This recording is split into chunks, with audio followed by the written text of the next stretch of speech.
আজকে সে প্রমাণ সোহরাওয়ার্দী উদ্যানে পেয়েছেন আপনারা। আকীদা খাতমে নবুয়তের বিশ্বাস ইসলামের মৌলিক বিশ্বাস। কেউ যদি বিশ্বাস করে আল্লাহকে বিশ্বাস করি কিন্তু তিনি এক, এটা যে বিশ্বাস করবে না সে কাফের।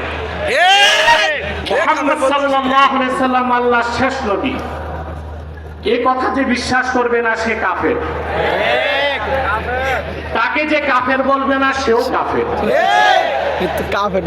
আল্লাহ তাআলা তার হাবিব মুহাম্মদ সাল্লাল্লাহু আলাইহি সাল্লামকে ১৫০০ বছর আগে প্রেরণ করে নবুয়ত ও রিসালাতের দরজা চিরতরে বন্ধ করে দিয়েছেন।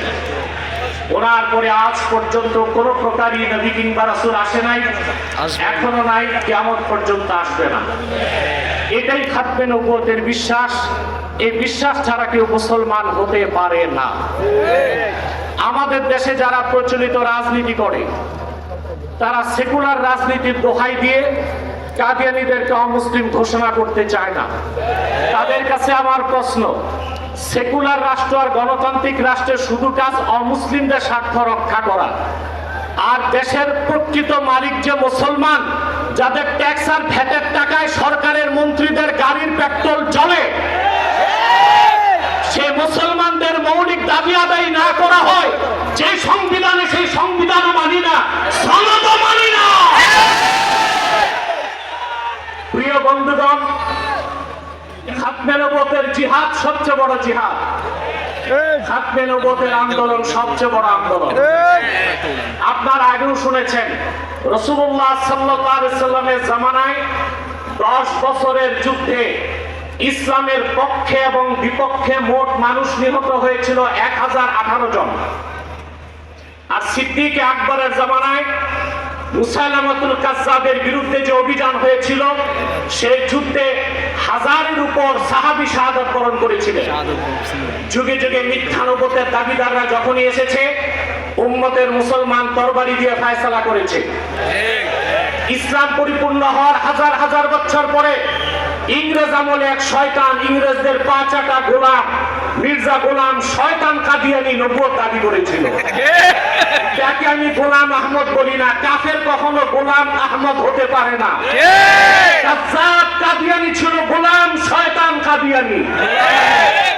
1908 সালে আল্লাহর গজবে সে ধ্বংস হয়ে জাহান্নামের কুকুর হয়েছে। তার অনুসারী কাদিয়ানীরা বাংলাদেশে এখন ব্যাপক উৎপাত করছে। আপনারা জানেন বর্তমান সরকার দায়িত্ব নেবার পরে বাংলাদেশের বিভিন্ন জায়গায় কাদিয়ানীদের নতুন নতুন আস্তানা গড়ে তোলা হয়েছে। কাদিয়ানীদের আস্তানা পাহারার জন্য সেনাবাহিনী পুলিশও মোতায়েন করা হয়েছে। যদি তারা সংখ্যালঘুই হয়ে থাকে তাহলে তাদেরকে সংখ্যালঘু ঘোষণা করতে সমস্যা কোথায়?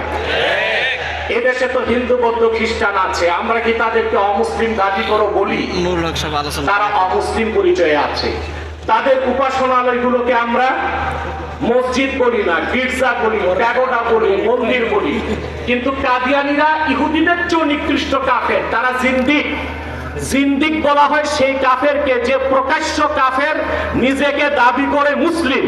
সেই জন্য শরীয়তের আইনে কাদিয়ানীদের একমাত্র শাস্তি মৃত্যুদণ্ড। যেহেতু বাংলাদেশ সেকুলার রাষ্ট্র, আমরা ছোট একটা দাবি করেছি, তাদেরকে অমুসলিম ঘোষণা করতে হবে। এই দাবি আপনারা কিভাবে আদায় করবেন? ঐক্যবদ্ধ হয়ে বছরে একটা কর্মসূচি দিলেই হবে না। আমি মনে করি এই ময়দান থেকে কর্মসূচি হওয়া উচিত।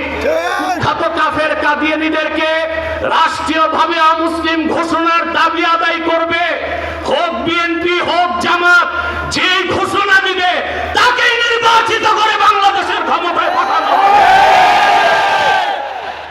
আপনারা রাজনৈতিক দলের নেতৃবৃন্দ ইসলামী রাজনীতির দোহাই দিয়ে যারা আন্দোলন করেন, আপনাদের কর্মসূচিতে কেন ঘোষণা দেন না সংসদে গেলে কাদিয়ানীদের অমুসলিম ঘোষণা করবেন? পশ্চিমারা খেপে যাবে। ভারতের দাবিদারি, যুক্তরাষ্ট্রের দাবিদারি করে কেউ ক্ষমতায় যেতে পারবে না। যদি চায় ক্ষমতায় টিকতেও পারবে না। এক সাগর রক্তের বিনিময়ে বাংলাদেশের কাদিয়ানীদেরকে রাষ্ট্রীয়ভাবে অমুসলিম ঘোষণার দাবি আদায় করা হবেই হবে। ওয়া আখির দাওয়ানা আলহামদুলিল্লাহ।